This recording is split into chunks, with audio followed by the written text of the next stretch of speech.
اعوذ باللہ من الشیطان الرجیم بسم اللہ الرحمن الرحیم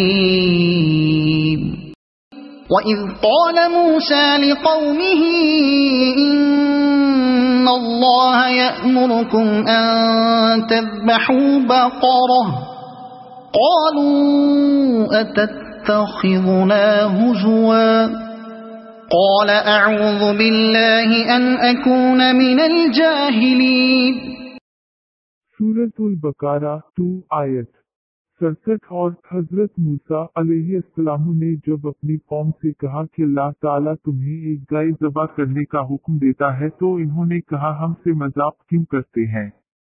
آپ نے جواب دیا میں ایسا جاہل ہونے سے اللہ تعالیٰ کی پناہ پکڑتا ہوں۔ قالوا ادع لنا ربك يبين لنا ما هي قال إنه يقول إنها بقرة لا فارض ولا بكر عوان بين ذلك فافعلوا ما تؤمرون۔ سورۃ البقرہ 2 آیت 68 انہوں نے کہا اے موسیٰ دعا کیجئے کہ اللہ تعالی ہمارے لیے اس کی ماہیت بیان کر دے۔ آپ نے فرمایا سنو وہ گائے نہ تو بالکل بڑھیا ہو نہ بچہ بلکہ درمیانی عمر کی نوجوان ہو۔ اب جو تمہیں حکم دیا گیا ہے بجا لاؤ۔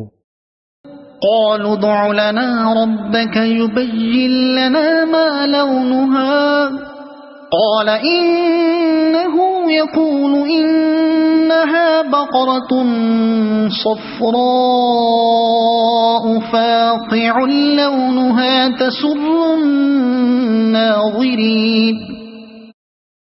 سورۃ البقرہ 2 آیت 69 وہ پھر کہنے لگے کہ دعا کیجئے کہ اللہ تعالیٰ بیان کرے کہ اس کا رنگ کیا ہے۔ فرمایا وہ کہتا ہے کہ وہ گائے زرد رنگ کی ہے، چمکیلا اور دیکھنے والوں کو بھلا لگنے والا اس کا رنگ ہے۔ صدق اللہ العظیم۔